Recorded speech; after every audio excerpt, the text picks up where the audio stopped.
अगर आप भी 2026 में सीडीएस का एग्जाम देने वाले हैं तो फाइनली कैंडिडेट्स यूपीएससी की तरफ से सीडीएस सेकेंड एग्जामिनेशन के लिए एप्लीकेशन फॉर्म फिलिंग स्टार्ट करवा दी गई है और डिटेल नोटिफिकेशन भी रिलीज हो गया है।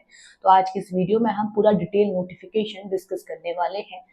इसके लिए क्या क्या एलिजिबिलिटी क्राइटेरिया है, क्या एज क्राइटेरिया मांगा गया है, कितनी वैकेंसीज रिलीज हुई हैं, क्या आपका सिलेक्शन प्रोसेस रहेगा, कैसे कैसे आपको फॉर्म फिल करना है, सारी चीजें हम डिस्कस करने वाले हैं। तो वीडियो के अंत तक बने रहिएगा ताकि आपसे कोई भी इंपॉर्टेंट चीज मिस ना हो पाए। तो चलिए वीडियो को स्टार्ट करते हैं। तो ये रहा आपकी स्क्रीन पे यूपीएससी की तरफ से सीडीएस एग्जामिनेशन जो सेकेंड एग्जाम होने वाला है उसका नोटिफिकेशन, डिटेल नोटिफिकेशन। तो इसी पर हम डिस्कस करने वाले हैं। सबसे पहले बात करेंगे आपके एप्लीकेशन फॉर्म फिलिंग की स्टार्टिंग की। जैसा कि मैंने आपको कहा कि एप्लीकेशन फॉर्म फिलिंग स्टार्ट हो चुकी है और वो हुई है आपकी 20 मई से, यानी 20 मई से आपकी फॉर्म फिलिंग स्टार्ट हो चुकी है। लास्ट डेट रहने वाली है 9 जून।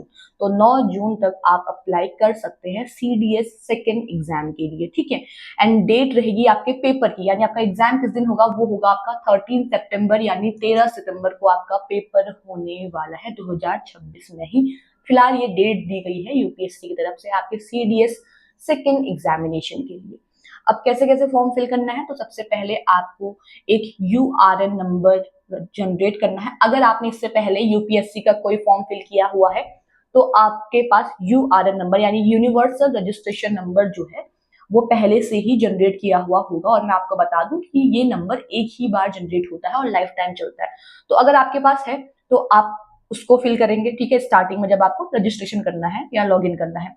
और अगर आपने अभी तक नहीं किया है क्रिएट, तो पहले आप यूपीएससी की ऑफिशियल वेबसाइट पे जाइए, पहले आप अपना यूआरएन नंबर जनरेट कीजिए, ठीक है। उसके बाद आप आगे को common application form filling start करेंगे, ठीक है।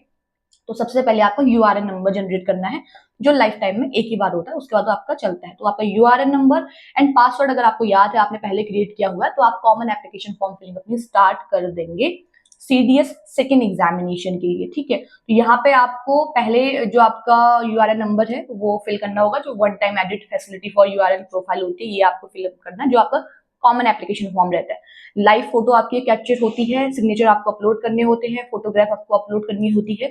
तो आपका एक कॉमन एप्लीकेशन फॉर्म फिल हो जाता है। देन आपका आगे वो प्रोसेस चलता है जब आप डिटेल में सारा फॉर्म फिल करेंगे, ठीक है। तो इस तरीके से आप अपनी फॉर्म फिलिंग यहाँ पे स्टार्ट करेंगे जब आपका सबसे पहले यूआरएन नंबर बन चुका होगा तो। और यहाँ पे एक स्पेशल इंस्ट्रक्शन आपके लिए दिया हुआ है जो बहुत जरूरी है कि जब आप आंसर सीट में यानी ओएमआर सीट में वहां पे फिल करेंगे तो आपको सिर्फ ब्लैक बॉल पेन का ही यूज करना है। बाकी आपको यहाँ पे कुछ भी अलाउड नहीं है, आप ब्लू यूज नहीं कर सकते, आप पेंसिल यूज नहीं कर सकते। ओनली ब्लैक बॉल पेन ही यहाँ पे दिया गया है कि आप इसी पेन का यूज करके यहाँ पे ओएमआर सीट फिल करेंगे। तो ये भी आप ध्यान में रखें। पेपर में नेगेटिव मार्किंग भी होने वाली है, ठीक है। जब हम सिलेक्शन प्रोसेस की बात करेंगे तो वहाँ पे हम पेपर का पूरा जो स्कीम है वो भी डिस्कस करेंगे, बट मैं आपको बता दूं कि यहाँ पे नेगेटिव मार्किंग भी आपकी होने वाली है, ठीक है, जो यहाँ पे बताया गया है। अब बाकी चीजों के बारे में बात करेंगे तो सबसे पहले यहाँ पे ये देखिए, ये आपके कोर्सेज यहाँ पे हैं, ठीक है, जिसमें आपका इंडियन मिलिट्री अकेडमी है, एक एयरफोर्स अकेडमी है, ऑफिसर ट्रेनिंग अकेडमी है। तो ये आपके तीन तरीके के हैं, एक है आपकी इंडियन मिलिट्री अकेडमी, एक है एयरफोर्स अकेडमी और एक है ऑफिसर्स ट्रेनिंग अकेडमी। और सबके लिए यहाँ पे देखिए हर किसी जगह के लिए, जैसे देहरादून यहाँ पे दिया हुआ है, हैदराबाद दिया हुआ, चेन्नई वगैरह सारी चीजें दी हुई है, तो उसके लिए यहाँ पे अलग अलग वैकेंसीज सब जगह के लिए रिलीज की गई है। जिसमें एनसीसी के लिए, जिनके बाद सर्टिफिकेट सी है जिन भी कैंडिडेट्स के लिए, उनके लिए अलग से यहाँ पे वैकेंसीज इंक्लूड की गई हैं। जैसे यहाँ पे 100 वैकेंसीज है आपकी इंडियन मिलिट्री अकेडमी के लिए, ठीक है। इसके अंतर्गत आपको एनसीसी वालों के लिए 13 वैकेंसीज जो है वो अलग से आपको इंक्लूडेड मिलेंगी, जो आपके आर्मी विंग के लिए रहेगी। सेकंड, यहाँ पे देखिए एनसीसी के लिए 6 वैकेंसीज हैं जो आपकी नेवल विंग के लिए रहने वाली है, ठीक है। और एक रही आपकी एक रहेगी आपकी यहाँ पे हाइड्रो के लिए एंड 6 रहने वाली है आपकी NCC certificate naval wing holders के लिए। तो इस तरीके से यहाँ पे एनसीसी के लिए भी आपको वैकेंसीज इसी में इंक्लूडेड मिल जाएंगी। तो अगर बात करें यहाँ पे टोटल वैकेंसीज की तो 451 वैकेंसीज रिलीज की गई हैं यहाँ पे आप सभी कैंडिडेट्स के लिए, और ये आपके कोर्सेज के यहाँ पे नेम दिए गए हैं, ठीक है। तो आप वैकेंसी देख लीजिएगा, उस हिसाब से आप फॉर्म फिल कर सकते हैं। जिस भी कोर्स के लिए आप अप्लाई करना चाहें उस कोर्स के लिए आप अप्लाई कर सकते हैं। सेंटर ऑफ एग्जामिनेशन, यहाँ पे पेपर कहाँ आपको देना है, जो भी जगह आपके सुटेबल है आप वो जगह यहाँ पे चूज कर सकते हैं। तो सेंटर ऑफ एग्जामिनेशन भी यहाँ पे दिए हुए हैं, तो इसमें से किसी एक जगह पे आप अपना सेंटर चूज कर सकते हैं। उसके बाद यहाँ पे एज लिमिट की बात करते हैं। IMA यानी इंडियन मिलिट्री एकेडमी के लिए जो एज मांगी गई है वो मांगी गई है 19 to 24 ईयर्स। एंड हाँ, सबसे इंपॉर्टेंट चीज जो मैं आपको स्टार्टिंग में मैंने आपको नहीं बताई वो ये कि इसके लिए unmarried male and female candidates ही इस फॉर्म के लिए अप्लाई कर सकते हैं, ठीक है यहाँ पे। लेकिन अभी जो आपका इंडियन मिलिट्री एकेडमी है इसके लिए अनमैरिड मेल कैंडिडेट अप्लाई करेंगे जिनकी एज क्या होगी, मिनिमम 19 एंड मैक्सिमम आपकी 24 ईयर्स रहने वाली है। इंडियन नेवल एकेडमी के लिए एज रहने वाली है 19 to 24 years and unmarried male candidates ही इसके लिए अप्लाई करेंगे। फॉर एयरफोर्स एकेडमी के लिए जो एज रहने वाली है वो रहने वाली है आपकी 20 to 24 ईयर्स। ये आपकी एज यहाँ पे रखी गई है, ठीक है। और लेकिन जिनके पास कमर्शियल पायलट लाइसेंस है उनकी जो एज है वो 26 यहाँ पे मांगी गई है। तो जिन भी कैंडिडेट्स के पास अगर करंट कमर्शियल पायलट लाइसेंस है तो वो यहाँ पे 26 वाले कैंडिडेट्स भी अप्लाई कर सकते हैं। यहाँ पे एज आपको ध्यान रखनी है और दूसरी चीज याद रखनी है, अनमैरिड कैंडिडेट्स के लिए ये रहने वाली है, मैरिड कैंडिडेट्स के लिए नहीं। उसके बाद फॉर ऑफिसर ट्रेनिंग एकेडमी के लिए यहाँ पे SSC कोर्स फॉर मेन के लिए यहाँ पे 19 to 25 ईयर्स मांगी गई है एज, ठीक है। एंड इसी में SSC यानी होता है आपका शॉर्ट सर्विस कमीशन, तो इसके अंतर्गत मैन एंड विमेन दोनों के लिए यहाँ पे आई हुई है। तो जो विमेन है उनके लिए नॉन टेक्निकल कोर्सेज के लिए भी यहाँ पे अप्लाई कर सकती हैं। इसी के लिए आप यहाँ पे फीमेल कैंडिडेट्स अप्लाई कर सकती हैं जिनके लिए भी एज 19 to 25 ईयर्स रखी गई है और आप भी यहाँ पे अनमैरिड होनी चाहिए। तो मेल एंड फीमेल दोनों के लिए यहाँ पे अनमैरिड कैंडिडेट्स के लिए ही बेसिकली ये फॉर्म आए हुए हैं। अब बात करते हैं एजुकेशन क्वालिफिकेशन की। तो IMA and officer training academy के लिए आपसे ग्रेजुएशन मांगी गई है, ठीक है। ये आपके लिए है, जो अगर आप IMA या ऑफिसर्स ट्रेनिंग एकेडमी चेन्नई के लिए अप्लाई करते हैं तो आपको यहाँ पे ग्रेजुएट होना कंपलसरी है। अगर आप इंडियन नेवल एकेडमी के लिए अप्लाई करेंगे तो आपके पास डिग्री होनी चाहिए इन इंजीनियरिंग और या तो आपने BSc विद फिजिक्स किया हुआ होना चाहिए और 12th में आपका यहाँ पे फिजिक्स और मैथ सब्जेक्ट होना चाहिए, तो आप अप्लाई कर सकते हैं।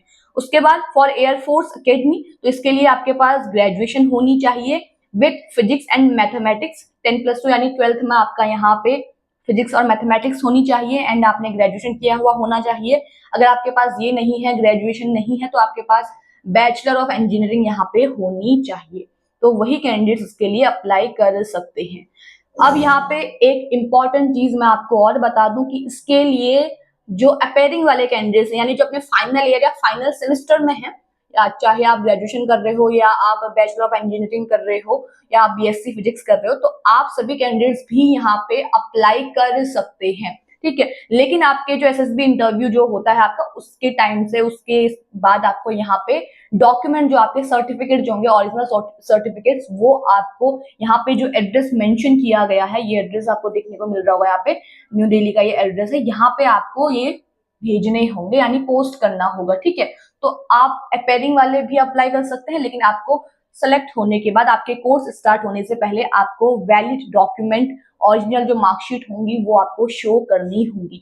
और टाइमिंग दी गई है कि IMA वालों के लिए कब करनी है, कब तक कर सकते हैं, और एयरफोर्स एकेडमी वाले वो कब तक कर सकते हैं। तो यहाँ पे हर किसी के लिए अलग अलग टाइमिंग दी गई है कि इस डेट से पहले आपको यहाँ पे डॉक्यूमेंट जो है वो पोस्ट कर देने हैं। तो उस तरीके से आप जिस भी कोर्स के लिए अप्लाई करें और आप अपेयरिंग वाले हैं तो आप यहाँ पे देख सकते हैं उस डेट से पहले पहले आप अगर सेलेक्ट हो जाते हैं अपने पोस्ट के लिए तो उस डेट से पहले पहले आपको डॉक्यूमेंट सेंड करने होंगे। अब बात करेंगे एप्लीकेशन फीस की, तो 200 एप्लीकेशन फीस यहाँ पे मांगी गई है और ये सिर्फ मांगी गई है आपके मेल कैंडिडेट से, वो भी अनरिजर्व कैटेगरी यानी जो general OBC and EWS category है उनको यहाँ पे 200 रुपये फीस पे करनी है।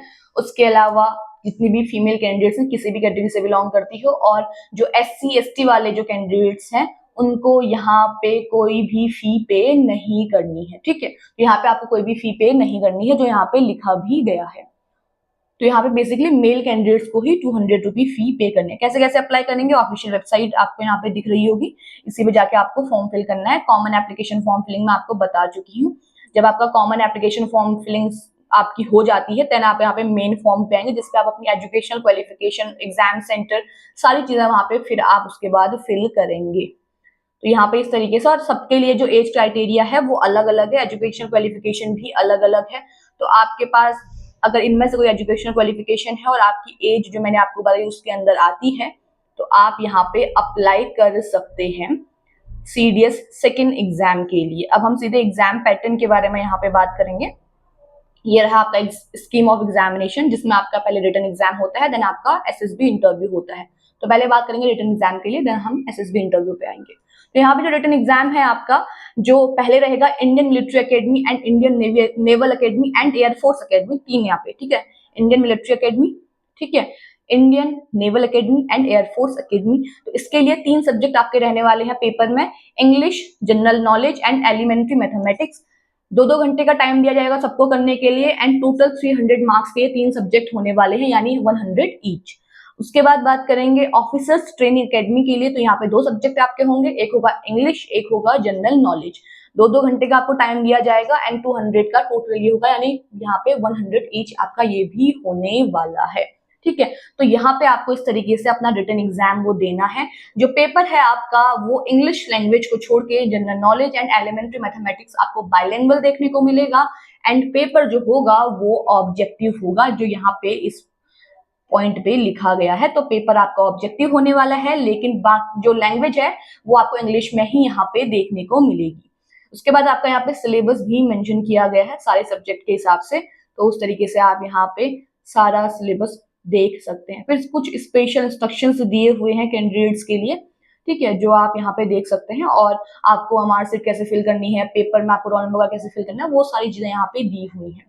तो सबसे पहले आपका रिटन एग्जाम होगा। रिटन एग्जाम क्वालिफाई करने के बाद आपका यहाँ पे SSB इंटरव्यू होगा, एंड उसके लिए आपके एडमिट कार्ड, डेट वगैरह अलग से UPSC के थ्रू डिसाइड की जाएगी। उसके लिए आपके एडमिट कार्ड भी अलग से ऑफिशियल वेबसाइट पे रिलीज किए जाएंगे। पहले आपका रिटन एग्जाम होने वाला है, तो पहले आप अभी एप्लीकेशन फॉर्म फिल कर रहे हैं अपने रिटन एग्जाम के लिए, CDS सेकेंड के लिए। तो अगर जितने भी कैंडिडेट्स इसके लिए अप्लाई करना चाहते हैं तो वो 9 जून से पहले इसके लिए अप्लाई कर लें। 13 सितंबर आपका इसके लिए पेपर होने वाला है। तो अगर आपको अप्लाई करना है तो उसके लिए लिंक आपको हमारे डिस्क्रिप्शन बॉक्स में मिल जाएगा, वहां पे जाके आप डायरेक्टली इसके लिए अप्लाई कर सकते हैं। साथ ही साथ आपको डिटेल नोटिफिकेशन का लिंक भी हमारे ही डिस्क्रिप्शन बॉक्स में मिल जाएगा, वहां पे जाके आप इसे डाउनलोड कीजिए।